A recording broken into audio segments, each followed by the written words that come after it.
All right. Good morning, everyone, and welcome to Introduction to Cloud Computing or Introduction to Cloud. And this is part of the first module to the AWS Cloud Practitioner Challenge that we are going to be running here at WirfonCloud. So at the end of this challenge, you should be able to take the exam, and we are looking forward to all of you doing that by the end of this year. So today we'll basically start with an introduction to cloud computing. What is really cloud computing? All right. So we'll have the objectives of this course. We'll talk about cloud computing, benefits of cloud computing, characteristics of cloud computing. We'll look at cloud computing versus the traditional IT, and then types of cloud computing and some examples. Then we'll just talk briefly about pricing, pay-as-you-go model, and then maybe a bit overview of Amazon Web Services. We'll have some questions and answers at the end that will look into what we have covered, and that is just also to see the attention span of everyone here, what we were able to grasp. But so we'll be looking forward to that. You had some assignments yesterday, so when we are also doing those questions and answers, I would like to know what you also did pick in combination with what you have today. So uh, let's continue. Yeah, so what is cloud computing, right? Cloud computing is basically the on-demand delivery of IT resources over the internet with pay-as-you-go pricing. So to come to think of it this way, before IT resources will always be like on premises. So an example I can give you is if you had to think of any bank, like every independent business used to have its own data center, and then all IT resources that they need will be delivered from this data center. But as with time, we've come to have something like cloud providers, and in this case, like Amazon Web Service is referred to as a provider. And what they do is they have a huge amount of IT resources that you can be able to access over the internet, and rather than having them on premises, which is like at the companies, for example, premises, they are available now, but online. So you access them over the internet. So instead of buying, owning, and maintaining physical data centers and servers, you can access technology services such as compute power, storage, and databases, just as you need them from the cloud. So you rather than so if you are thinking of compute power here could be something like what amount of RAM you need, what computing CPU that you need. So all of this you can be able to access them online. So that's the key difference about when you're thinking of cloud computing. It's just that you're accessing delivery of IT resources over the internet, and then you also pay as you go. So you pay for just what you consume, right? We'll be talking more about that. But that's a key thing about what cloud computing is. And feel free to stop me if you have a question as I go along. What are the characteristics of cloud computing? When do you really give in that something actually meets cloud computing? So when you think of cloud computing, there are some key things that needs to happen. The first thing is on-demand self-service. So what does that mean? A consumer can unilaterally provision computing capabilities such as server time, network storage as needed automatically without requiring human interaction. So when you are accessing these IT resources over the internet, there's no interaction with another person, right? So the cloud provider at that other end has a kind of a system that automatically provision what you need. So it's not that when you want to get resources, you have to reach a cloud provider, talk to someone before they go ahead and do it. That just happens automatically once you have access to that system. So on-demand self-service. The next thing is broad network access. So capabilities are available over the network. So cloud compute, when you're talking about cloud computing, there should be the possibility of accessing that over a network, and you can do that using thin clients. So that can be your mobile phones, tablets, laptops, and workstations. So thin clients, what happens here is, so to access cloud computing, you just need a simple, for example, if you have a very simple laptop that maybe just have 8 gigabyte RAM, you're accessing resources online. So it doesn't really matter what specification the device you are using is. You can, as long as you can access, you can go online, you're able to access these services, right? So the key thing there is that network, broad network access. Resource pooling. The provider's computing resources are pooled to serve multiple consumers using a multi-tenant model with different physical and virtual resources dynamically assigned and reassigned according to consumer design. We'll talk about multi-tenant model also later, but the key thing is you have a huge resource pool where multiple consumers can access these, and when you're accessing them, they're assigned to you or reassigned dynamically. So maybe you use a particular amount of services. Remember, it's pay as you go. So maybe today you use a particular amount of resources, and maybe tomorrow you don't need them. That means they are unassigned, you no longer have access to, and then the next consumer or customer that requires those required resources is then reassigned to a different customer. Some of these you capture as we continue to go to the course. The other thing is rapid elasticity. You know, think of elasticity just like you have a rubber band. A rubber band, you can pull it, and you can also, when you pull it, it's like it is longer, and then when you let go, it comes, it looks like it's shorter. So capabilities can be elastically provisioned and released, in some cases automatically, to scale rapidly outward and inward commensurate with demand. So to the consumer, the capabilities available for provision often appear to be unlimited. So as I say, think of a situation where maybe you need uh, two servers, right? Let's say you have two web servers, and this is because maybe the amount of people or the customers you have with two servers with with specific specification, they are able to access whatever thing you are hosting on on these servers without an issue. But what happens if maybe the number of the product you are offering becomes high in demand, and you have about 100,000 people now that needs to access the same product you are offering. And in that case, maybe two servers are no longer enough. So what will happen is you need more servers. And with cloud computing, that can happen fastly. So rapid elasticity. And this, so the number of, so if you want to increase the number of servers from 2 to 10, that happens very fast, right? You can easily provision those 10 servers.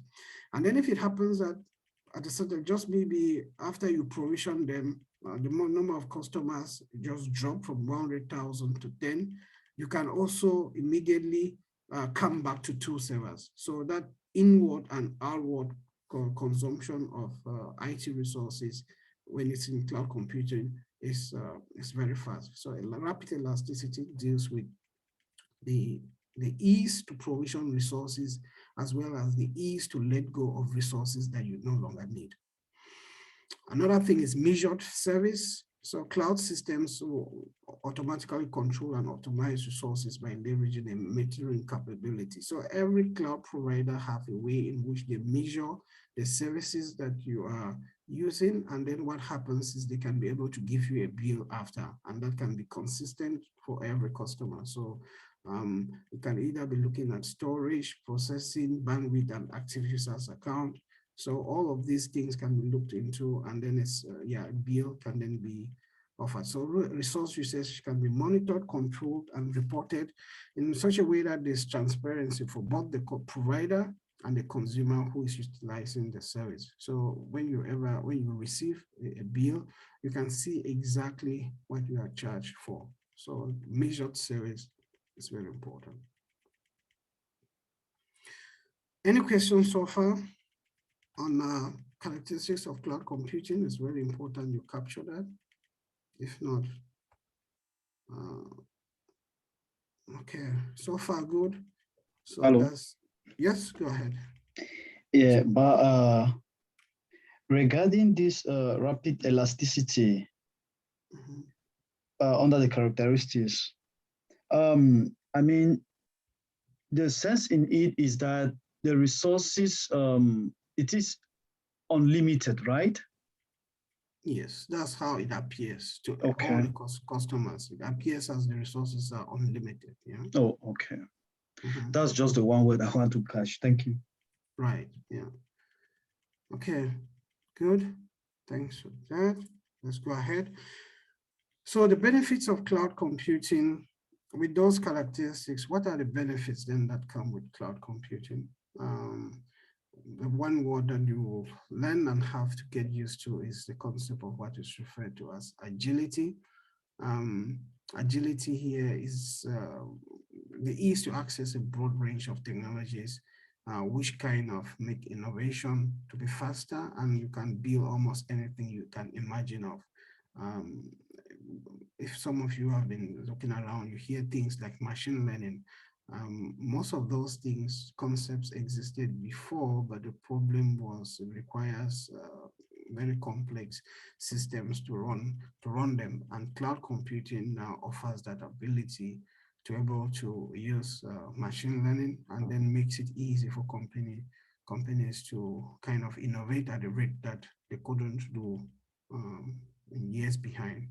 So yeah, we've talked about you can quickly spin up resources as you need them from infrastructure services, be it compute, storage, or database, or things like Internet of Things, data lakes and analytics.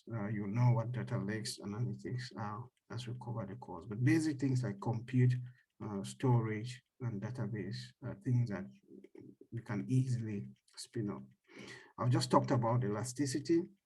So the good thing with elasticity is that you don't need to always over provision for your resources, because in traditional IT, which we'll come to talk about shortly, what you used to do is you always try to guess how much you need, and then at times you over provision, and then maybe you realize that maybe you are not even supposed to do that. So you just have to provision what you need, and if it happens that you need more, you can then go ahead and provision that.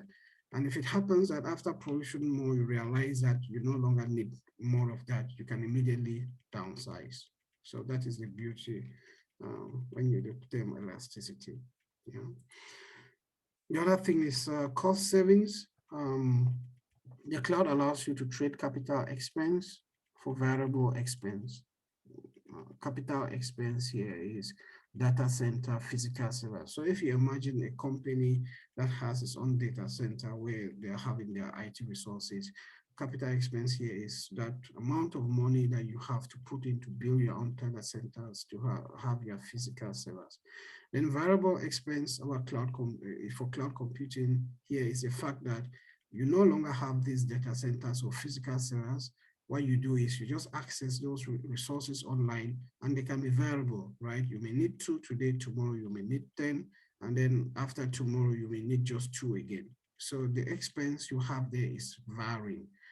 So that's something you also need to capture. So you trade capital expense when you move to the cloud for variable expense, and you pay only for what you consume. And the variable expense are much lower than what you will pay if you are doing it or doing it yourself. We'll talk about economics of scale also shortly. Then the other beautiful thing about cloud computing is benefit is you can deploy globally in minutes.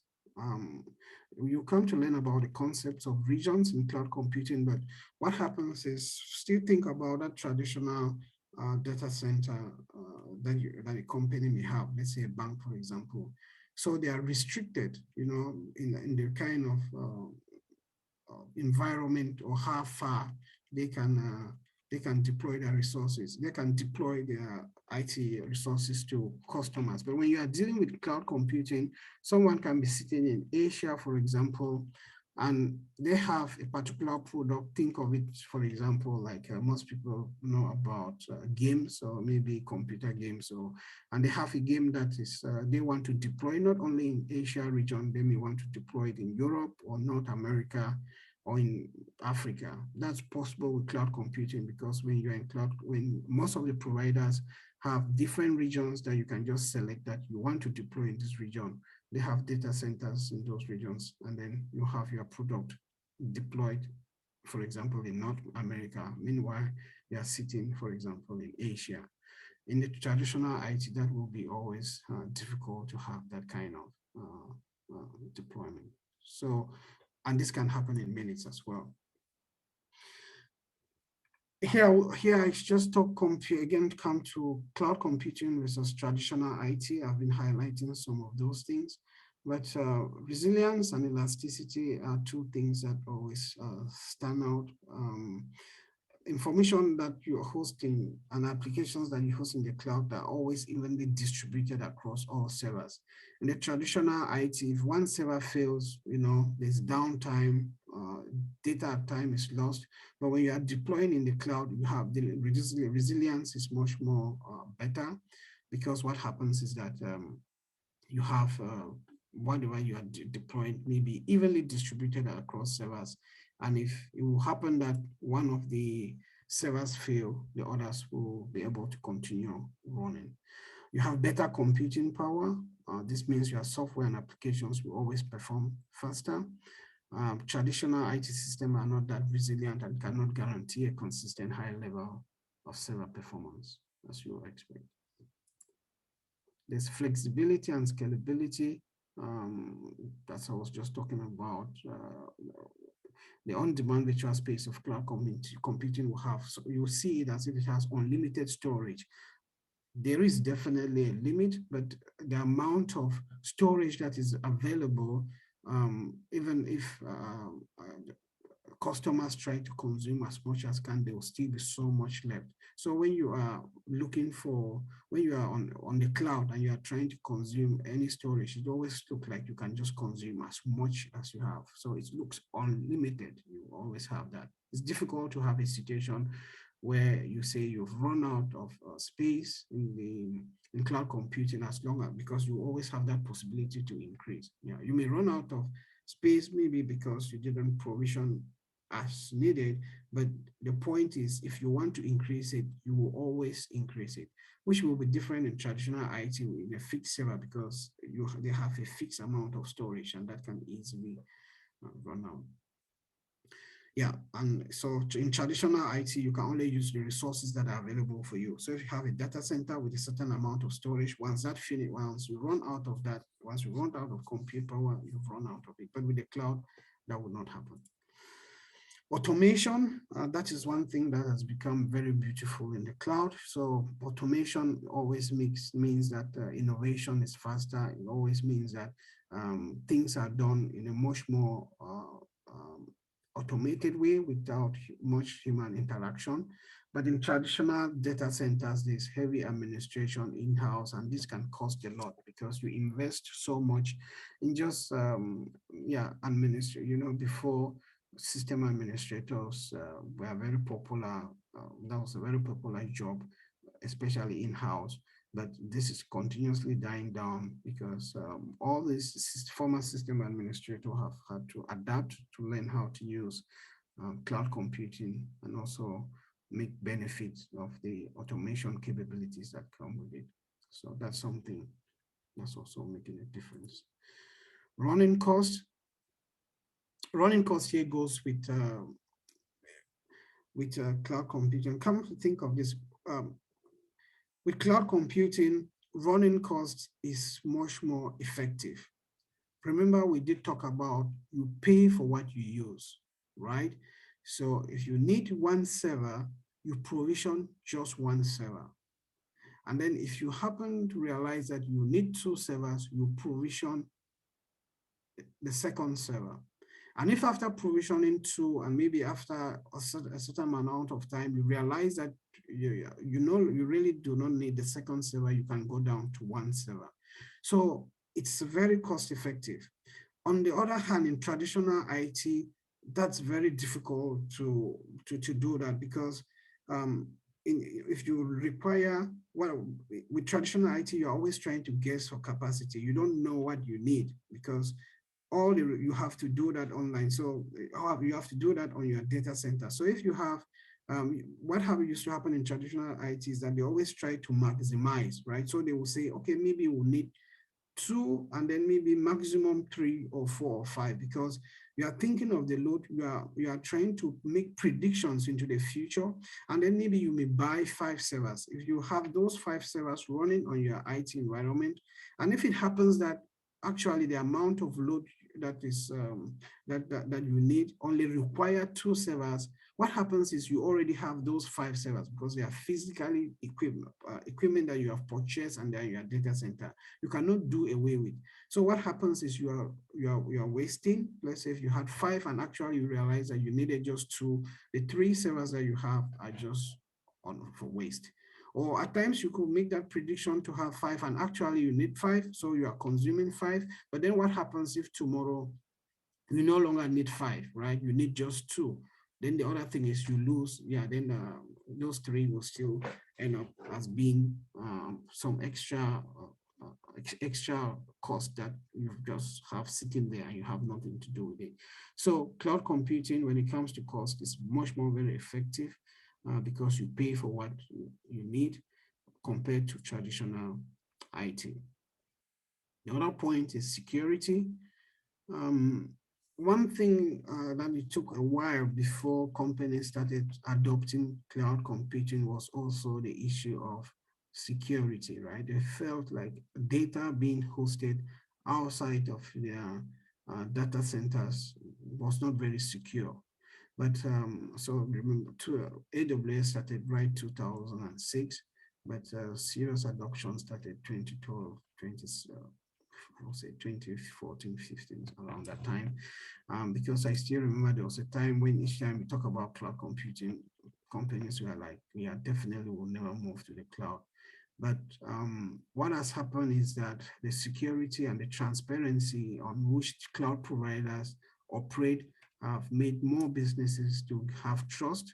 And there are different mechanisms that a company can actually access, use IT, use resources from different providers, and also ensure that their data is secured. Customers still need to do that, and you'll learn about some of those methodologies of security in the cloud in some of the lessons you have ahead.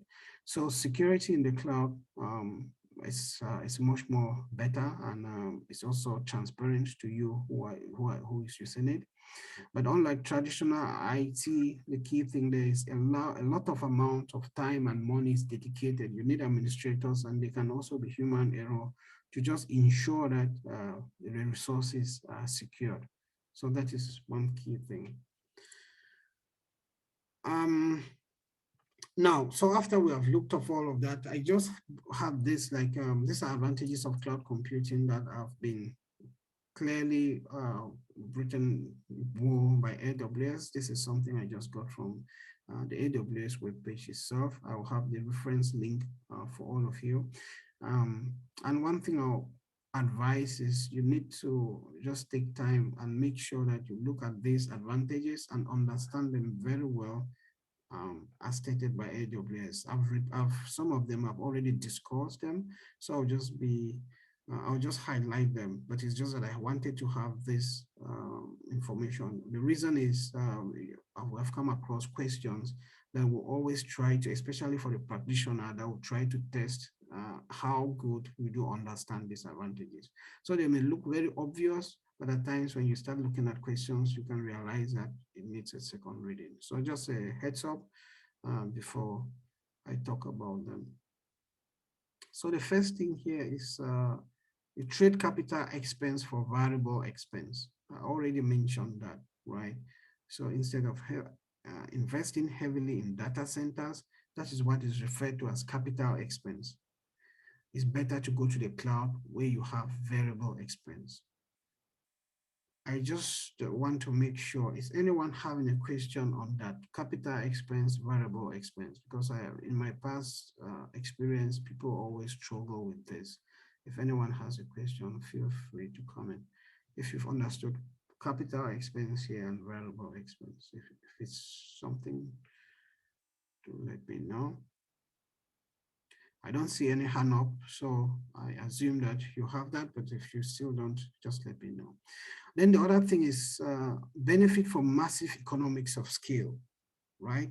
Um, with cloud providers, what you kind to realize is that because hundreds and thousands of users are accessing resources in the cloud, um, it's easy for the providers to aggregate this. And what happens is that you tend to pay less.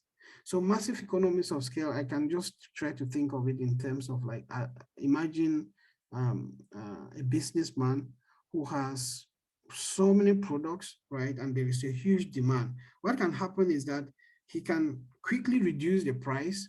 So if you think of a businessman who have maybe about 1,000 what can I say, 1,000 Bluetooth devices. It could be 1,000, yeah, that's the, or 1,000 USB sticks, for example, and he wants to sell them, right? Just imagine a businessman who have about 1,000 USB sticks and he wants to sell them. He can be able to reduce the cost, but because he's selling 1,000 and make it, and he will still make a good amount of profit compared to someone who maybe just have about 10 USB sticks and he wants to sell them. It will be difficult for him to reduce the cost and make some significant amount of gain. So when you think of cloud computing, because there are many customers that are moving to the cloud and using this, so cloud providers are always able to lower the cost and still be able to make profit. So you can achieve a lower variable cost than you can get on your own. Also, if you are then having just your own data centers,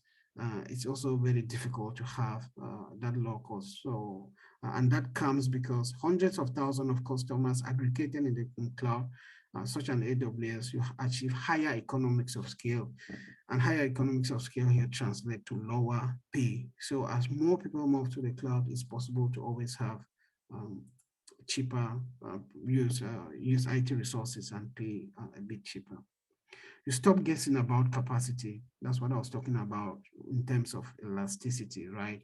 You provision just what you need, and if you need more, you can expand. So one advantage of cloud computing is you don't need to be worried. Will I need 5 servers? Will I need 10 servers? Just think of what you need now, provision it, and if tomorrow you need more, you increase. And if after tomorrow you don't need more, you reduce. So that's one big advantage of cloud computing. Increase speed and agility, right? I mentioned agility earlier, and then the speed in which you can deploy resources, which leads to faster innovation and yeah, and more, which is good for most businesses.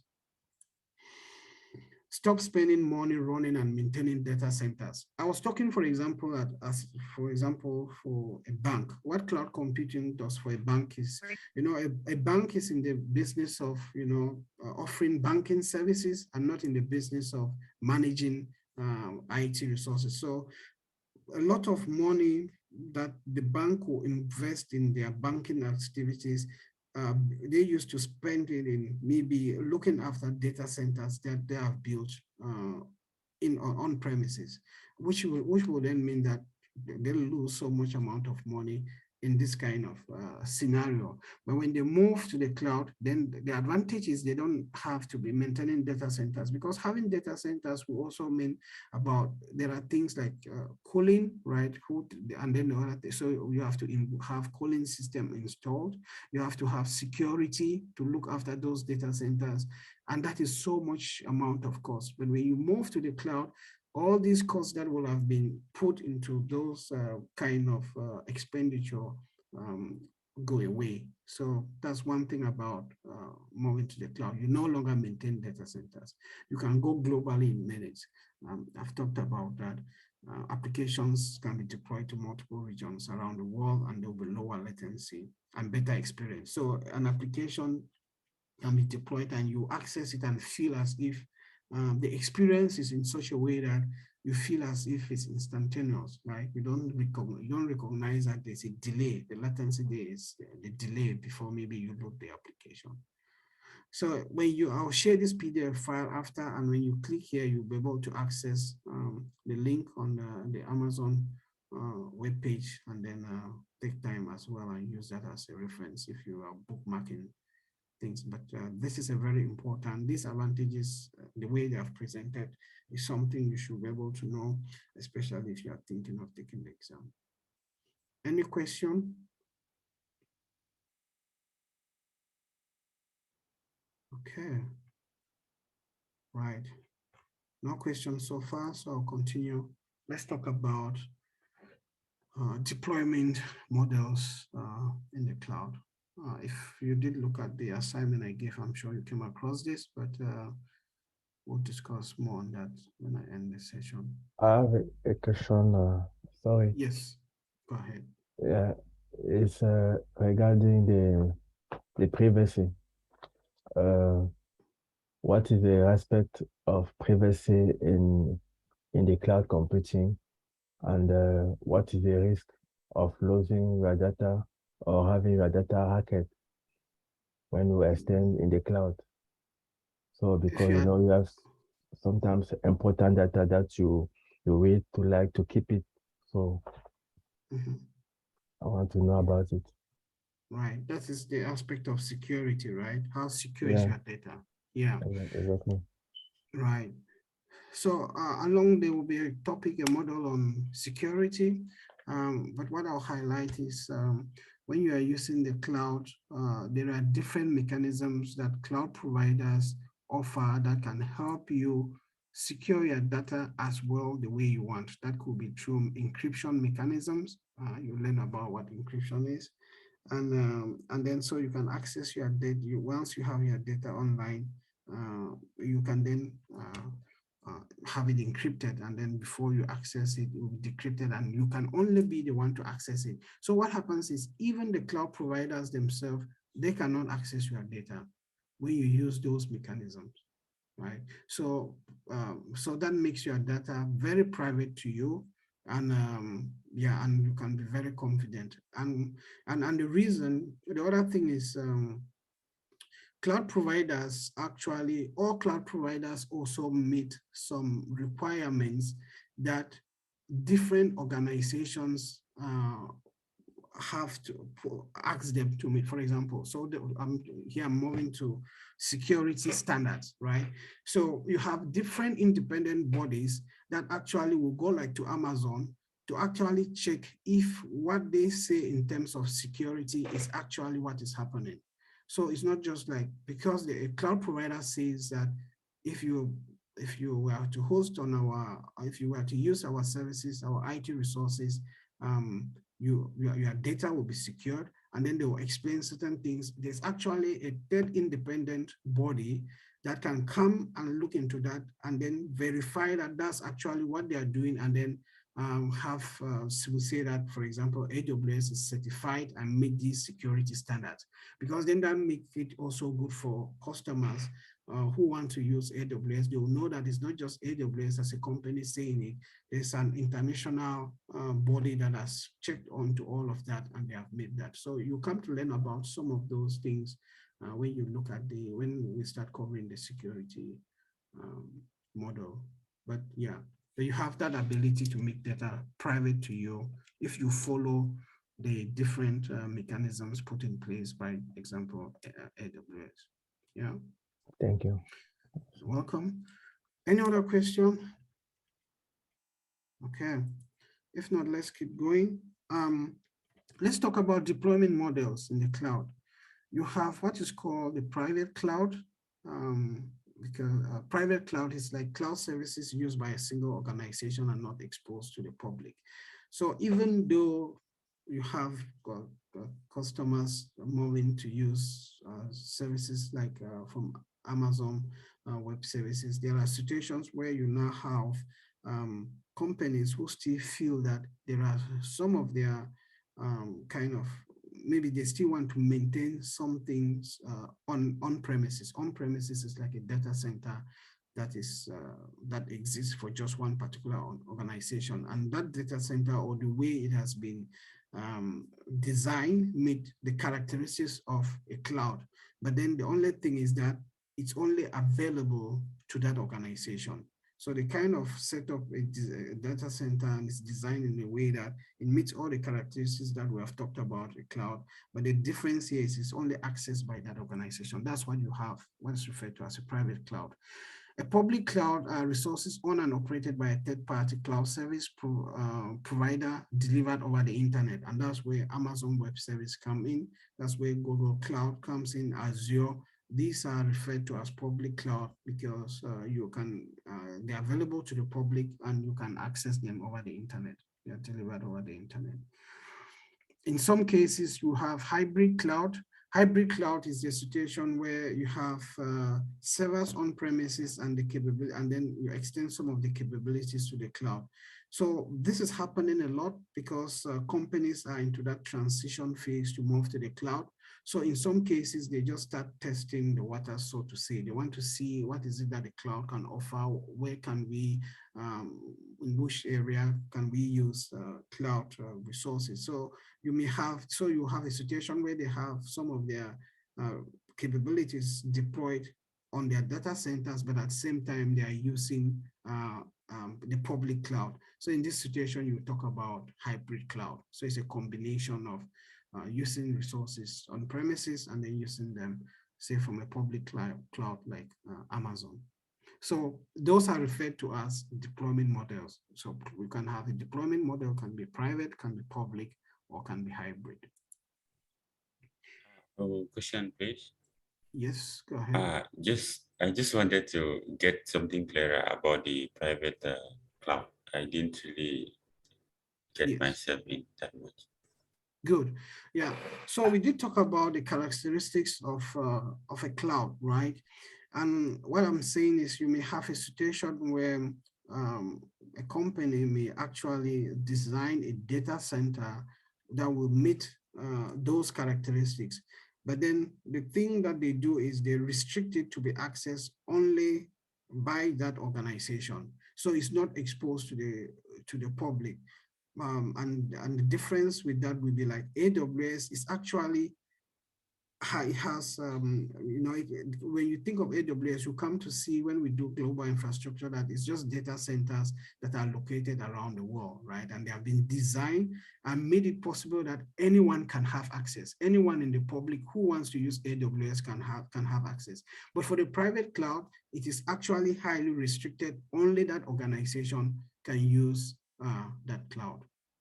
So it's more of restriction. One is public and one is accessed by anyone in the public, one is accessed only by that organization. It's restricted to a certain amount of people, right? Because organization will mean the number of people who can access it. So if I can understand that, it's like a domain whereby it's like something whereby it's providing like a special service just to those who want their thing like personal. They don't want anything like to join it with the public or something. Yes. Okay. It's not joined to the public, and no one else from the public can access it. Thank you. Yeah.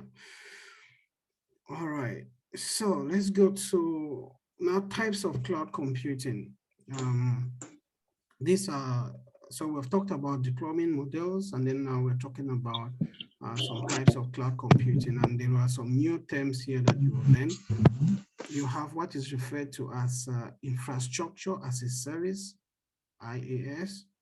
So this is a kind of way where you extract the physical compute, network storage, and the technology needed to virtualize those resources. This is always a bit difficult to explain at the beginning, but when you do global infrastructure and you also come to know about virtualization, you understand better. But the way I can try to put this is infrastructure as a service, as it says, abstract.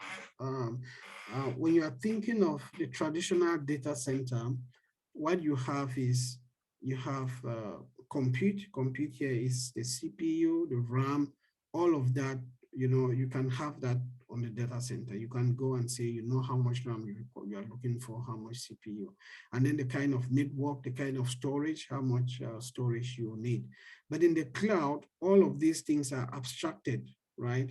And you're able to, and with the help of what you call virtualization, you can be able to go online to access these different uh, characteristics like compute, network, storage in a much more different way.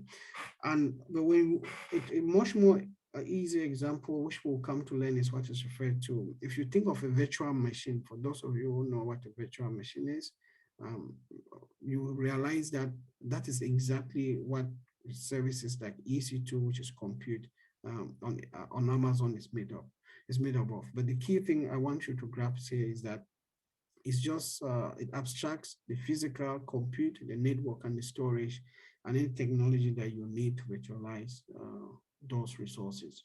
But when we deal with compute more, when we start looking into compute, you start understanding this better. But the way the use of IaaS is mostly used for development and test environment, customer facing websites, web applications, data storage, analytics, and data warehouse workloads. Um, it's particularly for on-premises workloads, as it's almost mimic what you have on-premises, because in on-premises, what was easily used is always virtual machines and things like that. So if you are moving to the cloud and you want to maintain using thinking, if you see thinking in terms of virtual machines, then something like EC tools will be a good will be a good example for that. What you also have is something called platform as a service. It's another step further in the way in which we are managing of operating system, middleware, and runtime. So it's a set of tools that will help you build and deploy software applications that run in the cloud. So platform as a service is just another step. There's a diagram that I'm coming to that will try to break some of these things, and you'll see, but it's a step further in the way in which the abstraction is done, and it provides a set of tools that you can deploy software and applications that run in the cloud.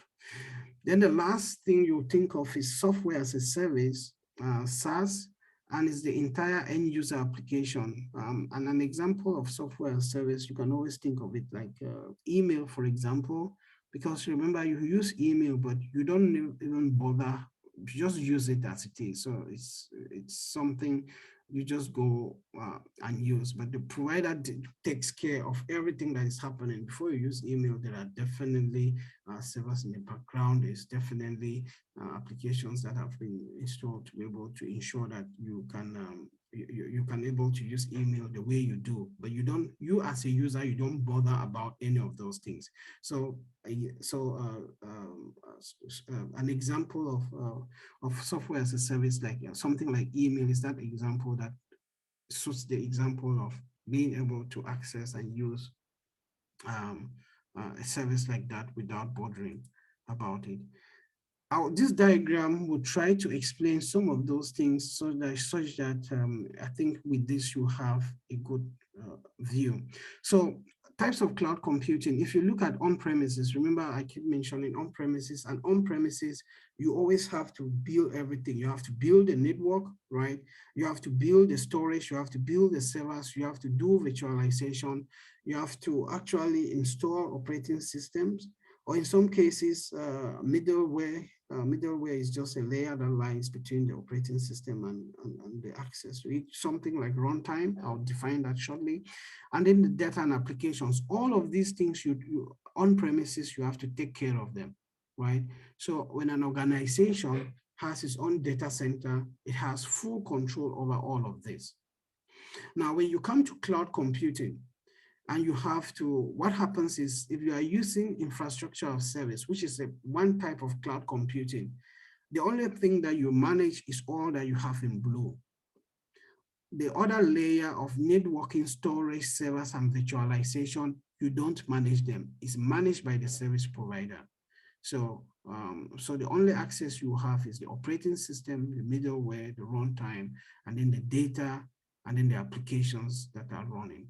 So that is when you are thinking of infrastructure as a service, this is the kind of infrastructure as a service just tells you just how far you can go in controlling the different layers.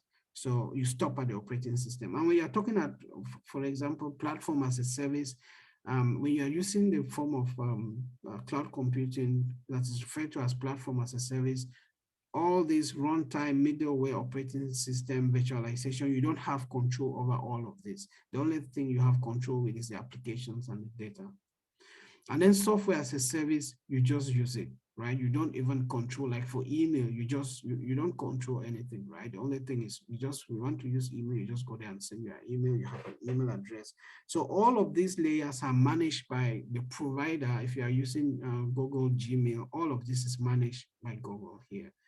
So this is the key things that differentiate one cloud computing model from another. And as you can see, it has to do with what layer, which layers do you have control of? I don't know, is there any question in regards to this? I hope this picture tries to make that clear. So think of the type of cloud computing to do with the layers that you can have control over. But there are some key terms here that always look so obvious. I mean, you hardly see the definitions provided. So I just want to bring that in here. For example, what do I mean by runtime? What do I mean by middleware? Virtualization will be discussed when you are doing compute. And of course, I'm sure everyone here can have a brief idea of maybe networking. Of course, you need a network always to connect. It's more how you connect the different devices. Storage, yeah, where will you need a disk? Where is your data stored? What a server is. But then what is runtime and what is middleware? When you think of a runtime, it's just everything you need to execute a program. So it will refer to the collection of the software, the hardware resources that enable a software program to be executed on a computer system. So just think of runtime as everything that you need to help for a program to be executed. And at times it can also involve user interaction, because maybe to execute a particular program, a user has to give in some input. But a collection of all of that is what is referred to as a runtime environment. Middleware is just a layer between the operating system and the applications that are running it, right? It lies just like in the middle, and essentially enables communication and data management for distributed applications. Or think of it as when you have a software platform that sits between an application, a device, and another one, it makes the connection between the two clients. So we are thinking of client server and database possible. So you cannot directly, it cannot directly be used by end users, but it's a layer that sits between operating system and applications running it. So for example, you always have a Windows system, which is the operating system. You can have an application like Word running, but then you don't actually, then there's a middleware that sits between the operating system and the Word application itself that helps in communication. So that's why you have it as a layer on its own in these different types. But you get to know, once we're dealing with examples and working in different scenarios, these terms will be much more clearer to you. But yeah, for now, you can just have the definition and then be looking out for it as we progress into the course, or as you also read along. Yeah, this is just a kind of example of a nice example. I'll allow you to go look at this data. It's just trying to give types of cloud computing in a much more practical example. So you can think of it like pizza as a service, where the traditional on-premises is the pizza made at home. You have control over the cheese, the toppings, the tomato sauce, the pizza dough, the fire, the oven, electric, gas, the drinks, and the dining table, right? So if you are making pizza at home, think of it as on premises, right? You have control over everything. But infrastructure as a service, you are limited, right? So if you have to go and buy pizza, you just go and have it. Like you can go to you can have some supermarkets, you just go and take and bake. So what happens is you don't have control over the cheese toppings, tomato sauce, and pizza dough that they have. You don't have control over all of this. You have control over the fire you use, the oven, the electric gas, and then the drinks and the dining table. So infrastructure of service here is if you are taking pizza to bake at home, you now lack control for this. And then you can have pizza delivery. And with pizza delivery, that means everything is done. All you need is just to buy drinks and a dining table and eat, right? So the cheese, the toppings, the tomato sauce, and pizza, all of this you don't have control because it's just going to be delivered, and you just maybe need some drinks and dining table. But then when you are dining out, everything is taken care of. You just eat because the drinks and the dining table, you just go and all of them are in one place, and you just consume. You just consume them. So just say kind of layman example to try to give some kind of ease in understanding that. There's a video here, 6 minutes. I won't cover that now. I'll allow you to go to watch that when you are at home. And I've given some examples of some services that you will come across later on. But infrastructure as a service, an example is Amazon EC2. This is actually just a virtual machine that you have on AWS. Platform as a service is something refers to Elastic Beanstalk. You come to learn more about that as well. And if you go back and you want to just research more on this, that is also good, but we'll come back to that. For now, it's just an example. Then software as a service, all the Google apps that you encounter. I've been talking about Gmail, Google Docs, for example. Those are all examples of software as a service. Now let's talk for pricing of the cloud. Hello. Yes, there's one coming.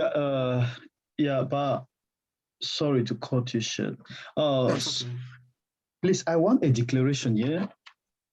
I really want to be clear about this.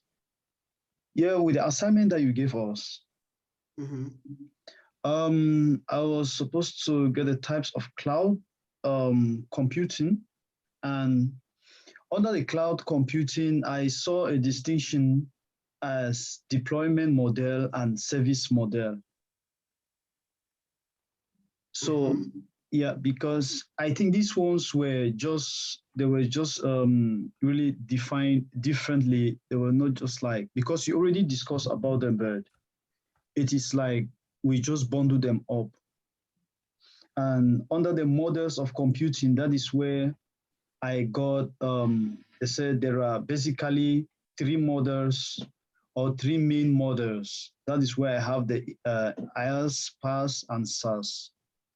So I don't know if is virtually correct to say the models of cloud computing are same as the types of cloud computing. Yes. The cloud computing models are the same as the types of cloud computing that we have discussed. And then you also have cloud deployment models. So I think that's what, let me just bring that. I think that's what you're asking, right? Yeah. You have here cloud computing models, right? So yes. And you have this. These are actually types of cloud computing, types of cloud computing. I've referred to that as types of cloud computing. Then you have cloud computing deployment models, which I discussed earlier, which is the cloud, the hybrid, and the on-premises. Yeah. All right. I hope that is also, that's good. So you see, you have types of cloud computing, you have cloud computing models, then you have cloud computing deployment models.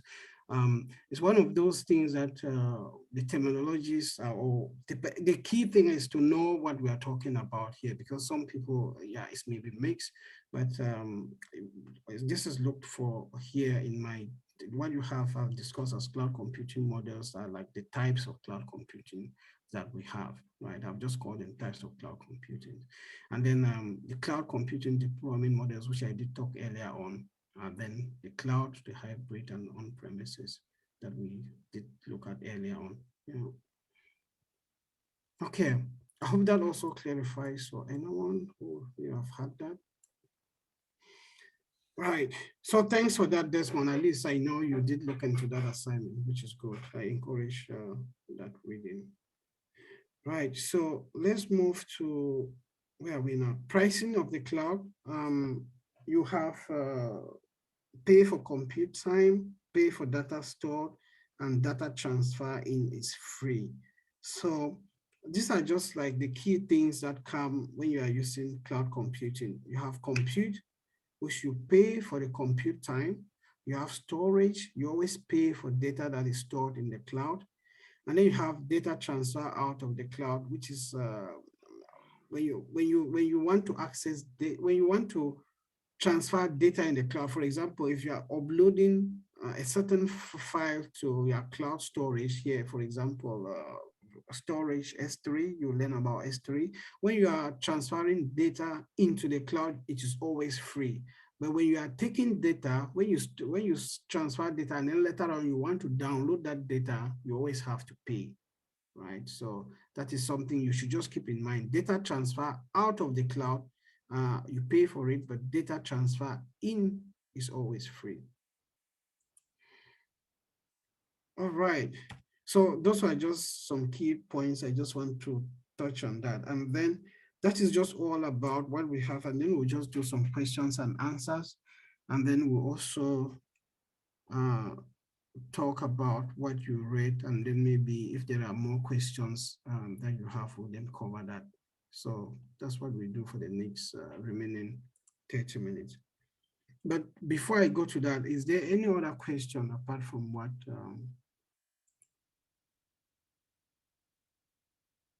you have? Any question on the material so far, or something that is not clear?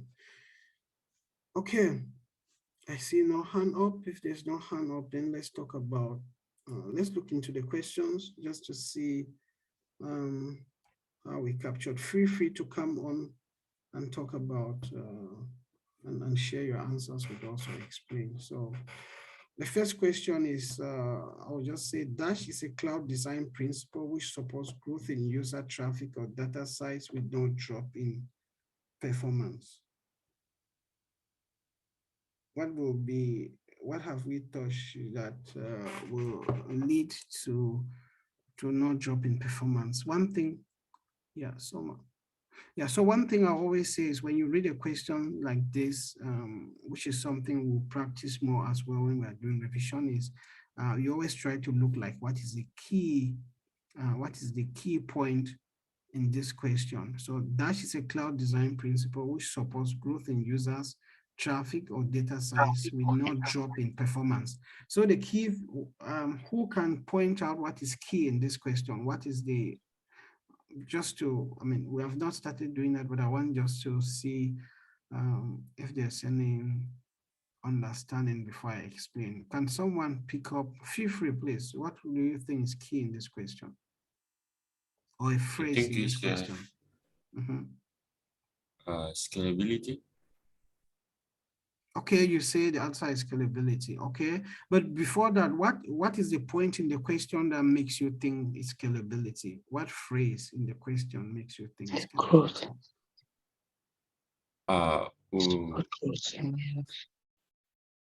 When it talks about design, that is support growth in users. That is whereby you can expand, like you can either grow or you can get it down if you want at any time. So okay.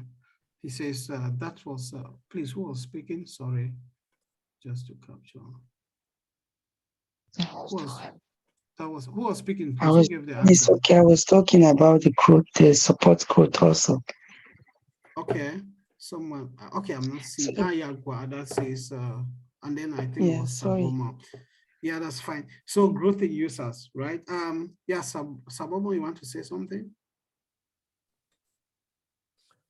I think they've said it already, or scalability. Right.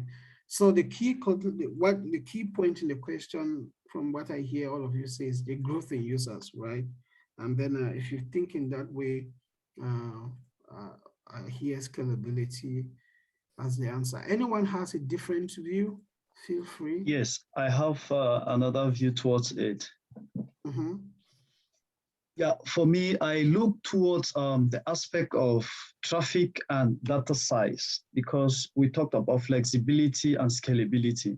So with flexibility and scalability, we know the data is being managed by clouds, and so we don't have over responsibility over the data. And so, yeah, that's just what I picked from the question. Yeah, it says supports growth in user, traffic, or data size. So all of those are combined into that growth, right? So the growth in user, so users, traffic, or data size are there like the parameters and what is referred to as growth, right? So um, data size, regarding managing data, even though you store the data in the cloud, you still have to manage it, just to highlight that. So you can manage it because when you have data, you can then manage it in a sense like you can give access to a particular set of people. You may want to make that data available to the entire public. You may want to encrypt that data in different mechanisms. So there is still some management that is carried, right, in the cloud. I just want to highlight that as a point that you should also take home. But this question talks about supports growth in user traffic or data so that you won't have drop in performance. And yeah, so let's see what's the answer. Definitely scalability. So that was a good one that you all saw that. So systems are expected to grow over time and need to be built on scalable architecture. So when you are working with the cloud, whatever thing you are designing, that aspect of thinking of how scalable is your architecture is important. So in such a way that, because there's a lot of unpredictability on how at times how things are being used. How you can know an easy way to always think about it is when people think of, I don't know if you know about Black Friday or if you think about Christmas, when there is always a high amount of people trying to buy online, for example, right? That always means there's a high amount of users that are coming in. There's a high amount of data that is required to, due to the high amount of users that are involved. So all of that will then test systems to see how can they adapt and how are they capable to deliver. Remember the question also pointed, you do all of this without dropping performance, right? So the more scalable a system is, the more it will always offer a very the performance will always be good. So you'll be able, if you have experiences, maybe you go to a website and it's very slow. And for that reason, maybe it's just because the servers or the way the system has been designed, it's the number of users that are accessing it has maybe reached a kind of a threshold and it's no longer performing as it should. But the system that is very scalable, what will happen is no matter the number of users that are coming in, you always go and feel like, and have a very good or smooth experience. So just to add a few things there, most of these other things, we didn't see them yet, so it could have been easy to eliminate that. Any question? I see a hand. Is there any question? If not, let's move to the next question. I have a question. Right, go ahead, please. My question was, we're talking about scalability, and there's something that I noticed during COVID, when COVID just broke. Whenever I wanted to order something on the website, because of the uncertainty that was happening, the queue, it used to say like you're like number 1,000 on the queue. Or most of the website that I actually wanted to order something like groceries or whatever, or toilet papers or what, there was always a queue. Like it could get up to the next day for you to actually have access onto the e-commerce to order. So my question is, what happened during that particular period? Because now you don't really get it happening. But what exactly happened during that time where we couldn't access some of this e-commerce, and now we can actually access them? Okay, very good question and very practical. I just want to see, is there someone who can attempt to answer that? maybe before I come in so that we have a conversation. Yes, I think Yes, I have a small okay. insight. Okay. Desmond is saying something. Silas is coming in. Let's give Silas the opportunity since he has not spoken. And then if you won't mind, Desmond, yeah? Silas coming. Actually, I spoke already about the first one, sound scalability. I did that. Okay. Go ahead. Yeah, I was just like the case where what he's asking, the scenario, it's like that was his case, a case whereby their providers, like the cloud, maybe what they were using to provide services to their customers, it was saturated. Like that was a case whereby they needed to go in like to scale, maybe coming into scalability again, whereby they need to increase maybe their storage in the cloud or something, their servers, so that they can save more customers at that time. From my understanding, I think it could go that way. So remember, he was sitting in a queue and then it could take up to the next day. So yeah, pointing out that maybe they had to manage the way they will scale their servers. Yeah, thanks for that, Silas. Come in, Desmond, if you have something to add. Yes, thank you. Salah made a good point there. But on my own side, I think looking about the scalability, this organization or this business provider, he already received Sabomo data information, and maybe Sabomo must have seen some other feedback that they will get to him shortly. So I think in this situation, it's more about the manpower that is available on the ground or in their physical warehouse to render the service. Yeah. Thank you. Yeah, that is also another good point, right? So the manpower. So that's a good point. I'll comment on all of that. If there is any other person who wants to come in and say something, that's a very good point from where this one has come in. If no one, so there are two cases there, right? He tries to order something and it took a long time. It could go through a days. He stands in a queue for long before he receives it. And compared to now, when he does that, it's already normal. I think Silas and Desmond addresses those 2 points, and even the one that Desmond's did bring up. I was not even thinking of it. So the other thing is, if you are sitting on the queue, there are many things that can be happening. Remember that during COVID, many people were at home and everybody was trying to buy online. So that's a huge amount of customers, and maybe in the way the system, the organization designed their system, they didn't predict that there will come a point where, because remember, millions of people were at home, and so maybe the prediction that they had on their system on how many number of people they could serve was never predicted to go that high, right? So the first thing is we should observe that during COVID, many people were buying from home. So there was a high load on the different systems, and even with their predictions, or maybe even with them trying to scale their systems, because it was not possible, because at times you can scale, but if you also design your system, it can also be a restriction on how far you can scale, right? And when we are studying and you come to learn things like in your cloud journey and learn things like Kubernetes, you will see how it makes that much more easy in scaling, or because of the architecture. But the first thing I want to point out here, that there was a huge demand, and then it could be possible that the systems could not scale to take that.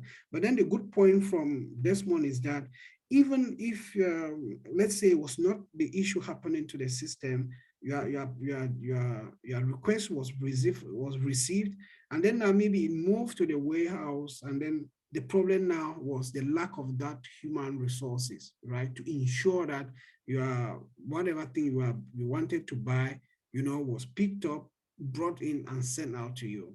So it could be like the time it will take before the postman comes and picks it up and deliver to you, because then there was also another pressure on you order the system. Remember, when you order, it has to be delivered. And now the thing is, maybe before your order came, there were already so many orders, and the number of people that were picking that, to the delivery, the delivery vans that had to go out, deliver it for other people before coming you in middle. So it could have been the technology, and it could have also been the shortage in human resources. I think those are the two things. But now that there's no longer COVID, there's no longer, people are going out and buying as well from shops, so that demand online has reduced. The other thing is more people are back doing delivery services. So it means now that there's now an increased number of human resources that are doing that. That is the explanation I think we can look into. Yeah. Okay. I see Sabomo, you're nodding your head, so that means at least we covered that. Yeah. Good. Great. Any other question? Kennedy, your hand is up. Greetings, Wirfon. Greetings, yeah. Regarding the very question you have just answered, how can a service provider help to solve that issue in case another scenario come like that COVID? Yeah, it has been a great learning process, and I will say that one could be like designing architectures that will be able to scale in a much more better way. Scaling is good, but at times there are limitations, and how far you can scale can be determined by the architecture you have. The other thing, like human resources, is something that will always be difficult, because if we have COVID and people are sick and people are back home, I think that will always be a challenge to handle. So so I think that will be, if that were to happen tomorrow, I'm sure there will still be some slow delivery that will happen. It could not be the architecture itself. The technology could be very perfect, but then the shortage in human resources could be a challenge. Yeah, except we find a way to avoid such of scenarios. Maybe, as I see, well, there's a lot that has been done on vaccine and the research into that. Hopefully that can help, keeps everyone healthy then. Yeah. All right. But I have something to say regarding this again, because with us in logistics, in these types of situation, we say we directly link the problem to poor forecasting. Okay. With poor forecasting, because an organization, let's say like Amazon, sometimes we work with Amazon, and because of poor forecasting about the future or tomorrow, about the peak season, they have less employees. That's also go now to manpower. So they have less employees. One person is there to do a job of about 5 people at the same time. So forecasting sometimes is really a very big problem when it comes to this.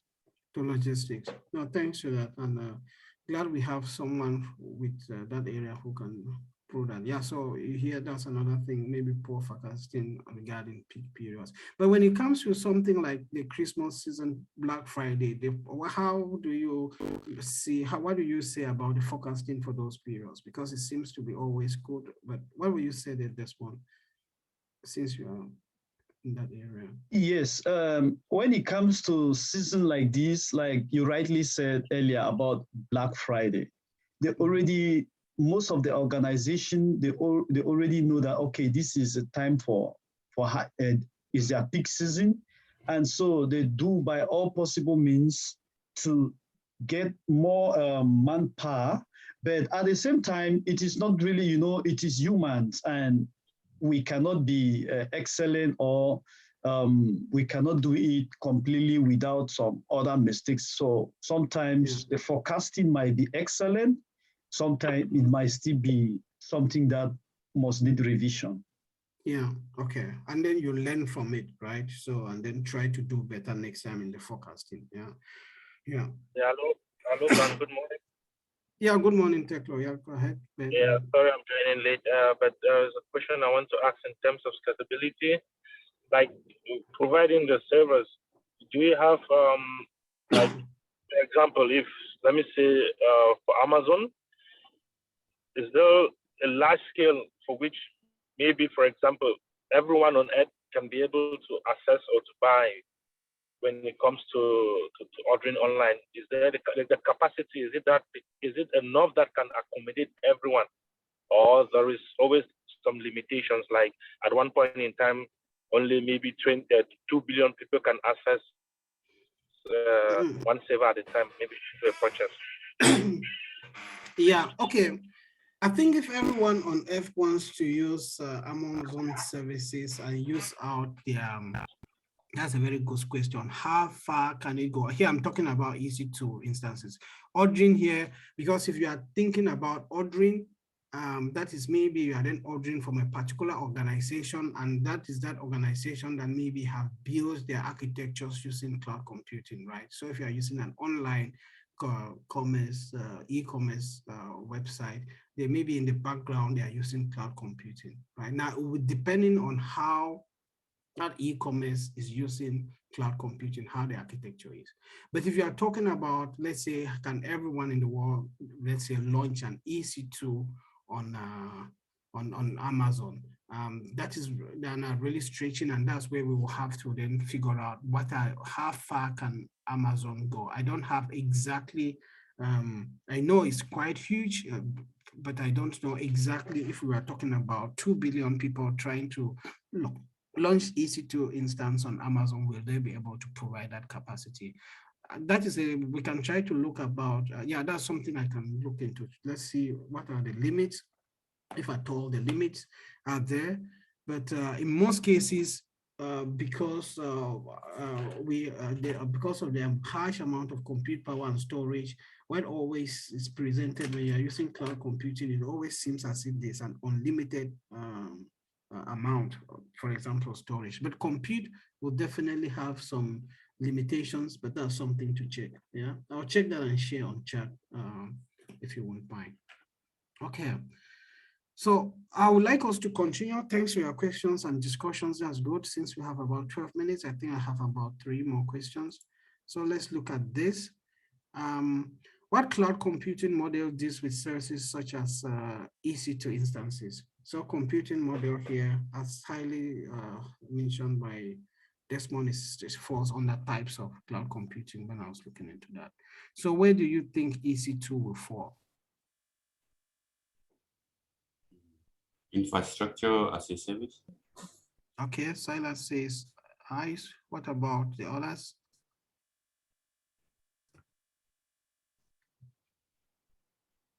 Herman, you want to try that? Yeah, I think it's infrastructure as a services. Okay, thank you very much. Yeah. Yeah. So we did talk about infrastructure, platform, SaaS. We didn't talk about database as a service. But when we are talking about cloud computing models or types of cloud computing, the key thing you always see is these first 3, right? When you start reading literature, you see something like database as a service, function as a service. Some of these terminologies will come, but for the practitioner course and for the knowledge you need, the first 3 are the most important. But with time, if you're reading literature and you come about the others, yeah, you will see their definitions, but don't be so, yeah, and then you'll be able to understand what they are. So yeah, but just saying that so that you don't wonder later on, like, but why didn't we cover all of these things? The key ones that we look into are the first 3. Okay, let's see. I've got at least 2 answers. Let's see if that's correct. So yeah, the definition, you saw the building blocks that I showed, and Amazon EC2 here is considered as infrastructure as a service because you have control on what could be done within the instance, right? So remember to have the picture of those different models and types of computing models we had earlier. Now, question 3, which of the following is one of the benefits of migrating your systems from an on-premises data center to AWS cloud? Now we're looking at the benefit of migrating your systems from on-premises data center to cloud. One is enables a customer to eliminate high IT infrastructure costs since cloud computing is absolutely free. Eliminates the need for the customer to implement client-side or server-side encryption for their data. enables the customer to focus on business activities rather than on the heavy lifting of racking, stacking, and powering servers, completely eliminates the administrative overhead of patching the guest operating system of their EC2 instances. So the first thing is try to make sure that you pick what is important in the question, and then you try to see which of these answers suit. So the key benefit of migrating your system from on-premises to the cloud, what will be the answer? Anyone wants to try this? Yeah, I think there are already answers on the chat, but for me, I think okay. C should be the answer. Okay, C is the best option. Okay, thank you. I forgot to be looking at the chat. I think, let me just bring that up. Thanks, Oletin. I see Barry says C. Yeah, okay, thank you. Yeah, so I hear, yeah, C. Anyone has a different answer than C? And for example, why is A wrong? Just to have a discussion. Why is A wrong for those who say C? If I may say, A is wrong because the cloud is not absolutely free because you have to pay for what you're going to use. Absolutely. We did talk about the pricing there, yeah? And then B, who can come in? Why is B wrong?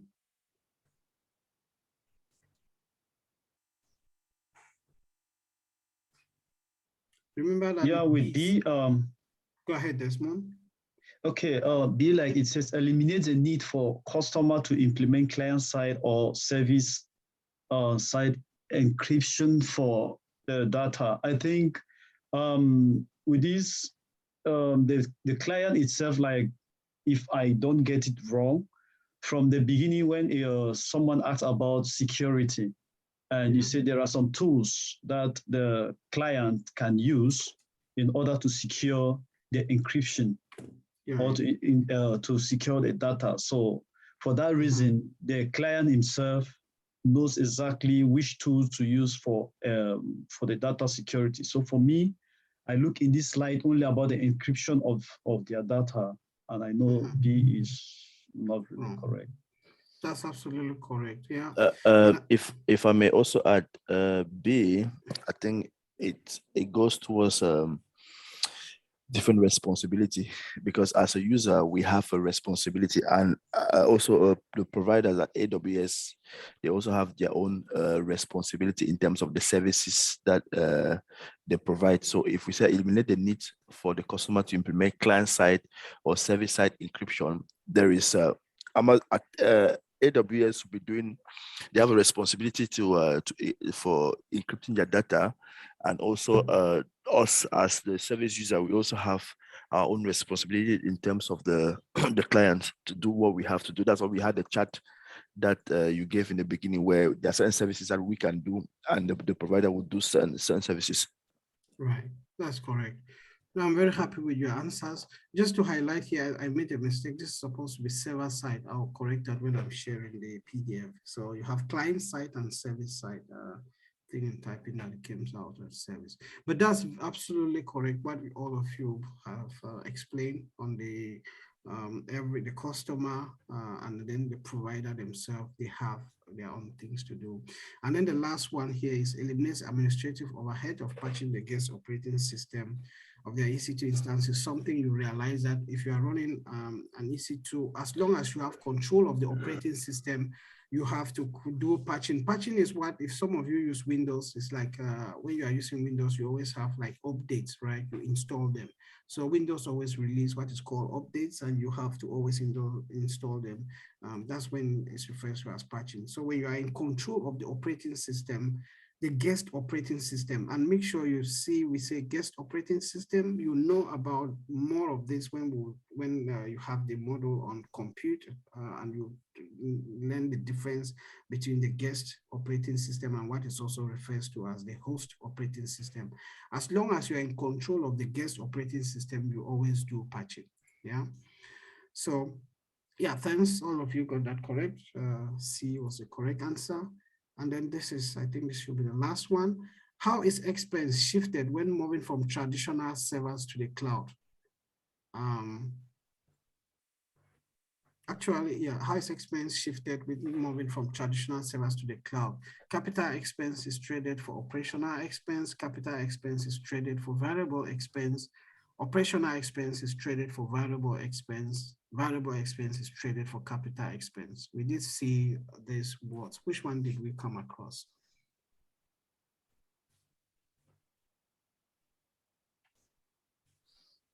I see some answers coming in. Capital expense is traded for variable expense. That should be. Capital expense, Okay. did you use it? I think Right. it's also B. Yeah. B, I see here 3 people on chat, Barry, Gua, Alvin, all of you say B. Yeah, so that is good. Remember, capital expense is that immediate expense you have when you bring, but let's look at the answer. So answer is B. You don't need to make large upfront investment. So remember, the key thing is when you're having your own data center, we talked of capital expense, which is that investment you make in buying hardware and spending a lot of time managing that hardware. That's what the heavy lifting and managing the hardware is all about.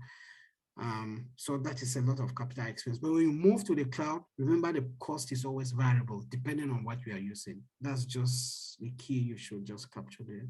Yeah. Right. So any questions before we have just 2 minutes. I know it's the start of the day for many of you and late night for those of you who will be going to bed, but any other question or clarity on what we covered today? If there is no question, please, if there are follow-up questions, I really want to encourage you people to make the chat very interactive. If you find something you are not clear about, just come and put it there. We have a lot of support instructors that are ready to pick those questions and give you answers. So, and they can only be of help to you when you share your worries or when you come up with things that you are not comfortable about. Next week, Monday, same time, we'll be looking at identity access management. We'll talk about the different components of that in reference to AWS, IAM users, groups, rules, policy, and MFA. There is multi-factor authentication. So we'll talk about all of that, and I've actually have a slide here. For those of you who have Stefan Marek course, you can actually watch that and try to prepare yourself so that when we are talking about it, you'll be comfortable. Or if you don't have the course, then just go to the link that I have here and try to read the different, some of the things that are there. I've stated the sections that you can read. This will help you in the session for next Monday. Right, so that will be the end for today. It's been great having you on this session. And now let me stop the recording.